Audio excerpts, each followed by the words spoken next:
Inclusion to me, it's more than just putting students with IEPs into a gen ed class, right? Inclusion means that they're active members of the community.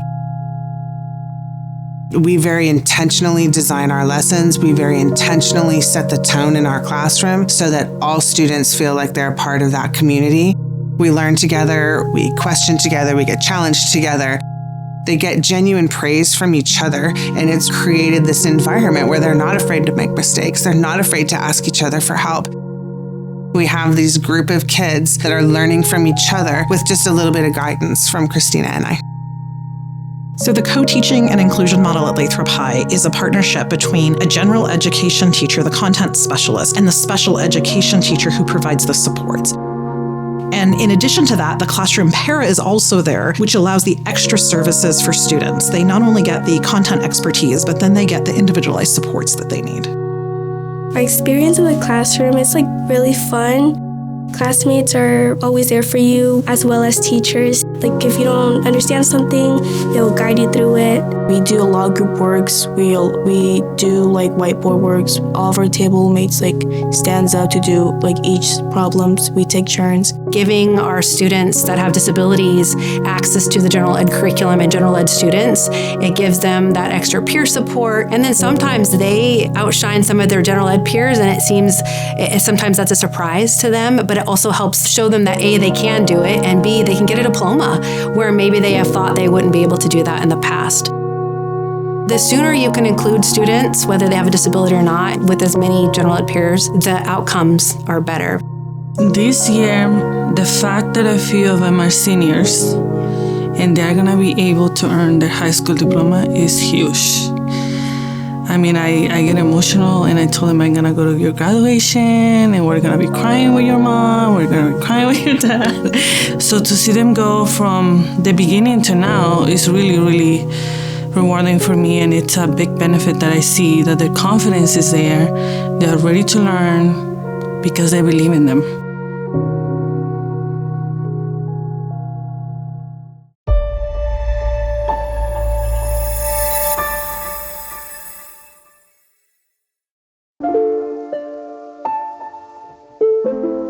I think at Jefferson School and in this district, we're really focused on the whole child, and so obviously academics are very important, but what can we do outside of academics to inspire and motivate students? And we found that our STEM and STEAM projects are one of those, and we have some fantastic teachers that bring about different things like 3D design, coding, art, engineering, kind of put it together so that kids can get excited about something that isn't academic, but it is because it pulls in science, tech, engineering, mathematics. I decided to take the STEAM class because I see it as a fun way to experience different kinds of things. I like how incorporative it is and how much problem solving it really improves in you. I think I like building things that can move. I think that's very fun. Mr. Pease is a 3D design class, and so he, over the years, has written several grants to get these 3D design machines, and then he teaches a class that starts at the fundamental levels, teaching the coding and design of it, and then the students actually program in what they're going to design for 3Ds. For example, he does an activity where they design cars, and then those cars are built-in sensors on them, and so then he's able to kind of have races, so he makes it fun. I chose to work on the car project because I really think it would be a fun project and to figure out what AI cars could do. His class does all kinds of things dealing with coding, three-dimensional design, engineering. I was working on a zoetrope, but it was just for practice to make the wheels for our biggest project, which is a car. We want to adjust when it can move and not, because it is obstacle detecting. Once I'm finished designing it, we're gonna probably print it, see if there's anything we can adjust, and if there is, we're gonna go back and fix that and then do the same process again. These students are taught that failure is okay, that's a part of the process, and what Mr. Pease does a great job is we fail forward. So what do we learn from that failure, that experience? And it's really student-led too. He has ideas of what he wants to do, but what I love about Mr. Pease is each group of students each year is a little bit different. Some are stronger, some have areas of growth, and so he kind of finds where he needs to kind of lead, and then he leads those students so that they feel as if they're really controlling their experience in that class.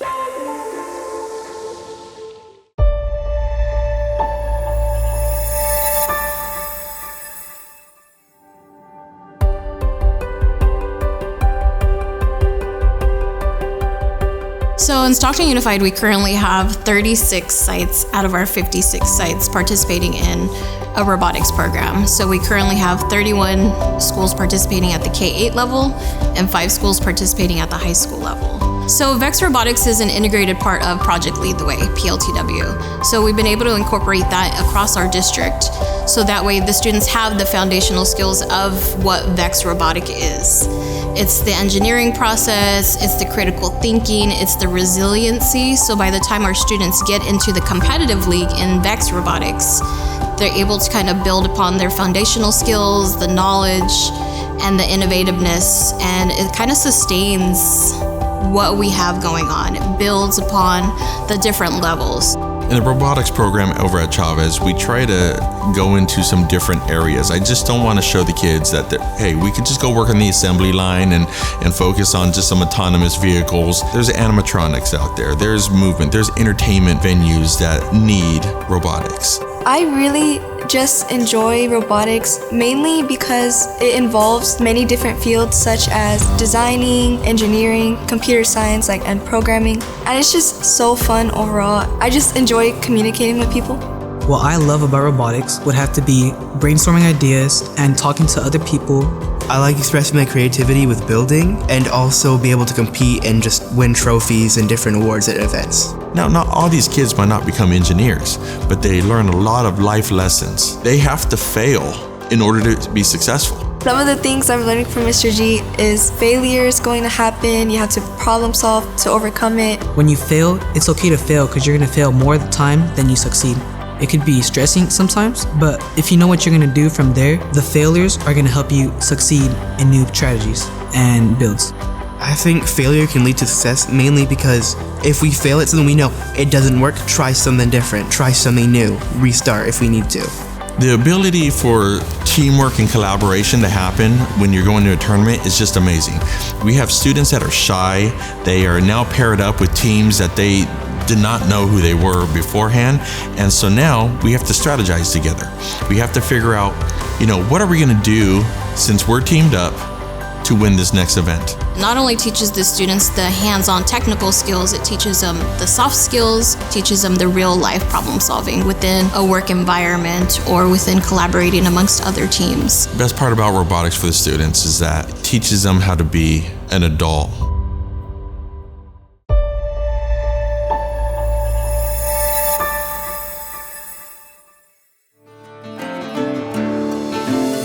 Agriculture science program is a 4-year program that we have here on campus. It starts off with ag biology and then goes into the ag chemistry, and then we go into plant science and animal science. It's a 4-year pathway that we have that kids can complete.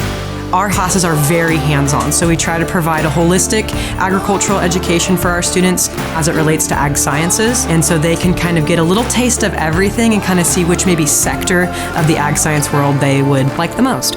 I take ag science classes because I like taking what I learn in class home. So I have an ag background and I have pigs, chickens, I even weld at home sometimes when fences break. So I take what I learn in the classes and I use it outside of the class. In my veterinary science class, we're currently in our vet science unit. We're learning about suturing. Suturing is when we give stitches to different things. Let's say my pig had an injury and I had to do this because there's no other vets around. I just love getting in the mindset of what if I had to do this? This would be crazy. Would I be able to do this? I think it's really cool how Miss Colombini shows us what it's supposed to look like, and I love doing it. I prefer agriculture science classes compared to our regular science because the regular ones are more lecture-based, and I feel like I get better learning with hands-on learning.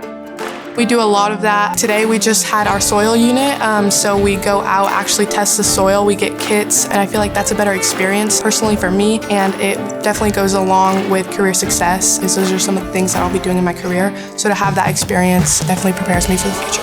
Growing up in Linden as a third-generation farmer family, I really like doing hands-on stuff. It's something that stands out to me because I'm a big hands-on guy. I can't just read a book and go out and do it. I gotta see it with my eyes, then do it with my hands.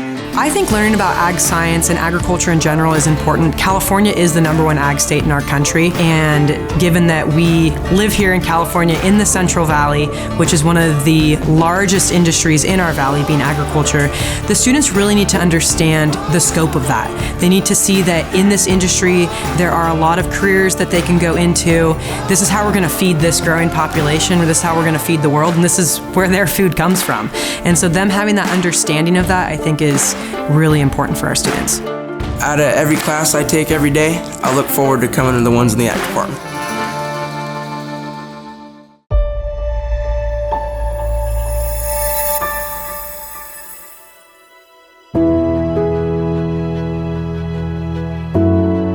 Beam Circular came across my inbox probably in the fall about this innovation hub for sustainable agriculture, industry products, and workforce development. So we were able to give them a tour of this facility here at Durham Ferry, our Fab Lab, and just our STEM operations program, and really started to brainstorm ways that we could partner around workforce development. Our hope for our educators is that they learn more about these local phenomena that are grounded in the Central Valley.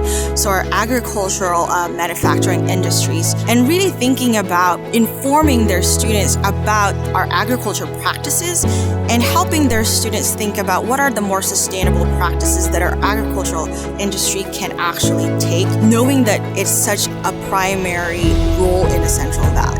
It's very, very important to teach students that we, in our valley, there's a lot of biomass that we can use and we can transform into biofuels. Teaching in the classroom, the students, they need to know that working in something very, very small, they can make a difference, turning biomass into biofuels doing this STEM project.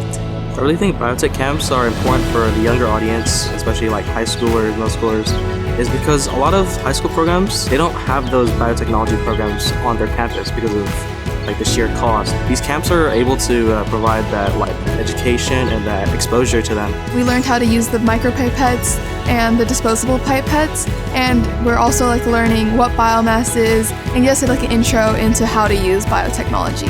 It made me feel like I'm in a real like research job because I have to come to a site every day early in the morning, and then I get to work hands-on.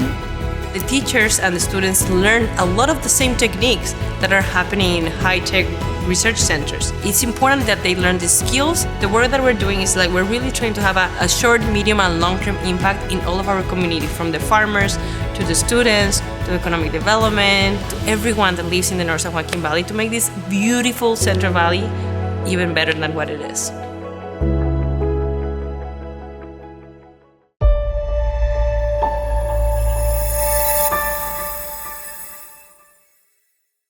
For so long, traditional classrooms were more about like a teacher teaching, students are at their desks, they're quiet. And not to say that that doesn't happen from time to time. There is a time where a teacher needs to be up at the front of the room and students are working on their work.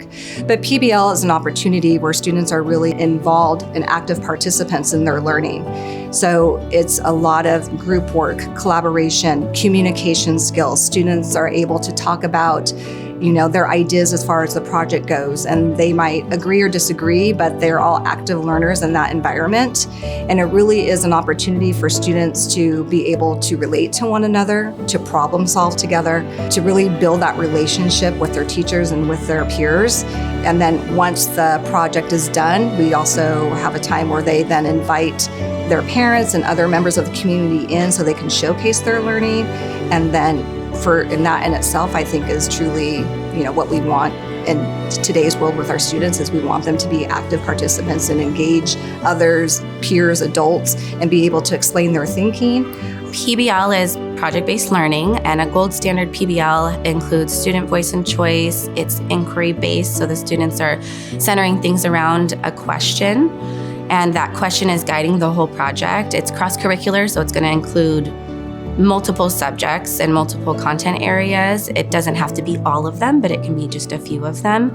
And then there's usually a public product of some sort. The students were participating in an engineering process, building chicken coops based on the project-based learning unit that we're working on right now, which covers life cycles. So they were using a little bit of area and perimeter in the math side of things, and then engineering, designing their own chicken coop. We were learning about the chicken's life cycle. It feels like it's a lot of fun to get to do this kind of stuff. I enjoy a lot of it. It makes me learn better because it makes you know more about how much work you have to put in to things. So often I think when students are learning, they're reading from a textbook, they're answering questions. They're being taught by just expository learning rather than having a voice in things. And I think that's really valuable for them. I think that it really supports deep learning, and then tying the community focus into their PBLs, I think it makes them feel a sense of pride in their community too.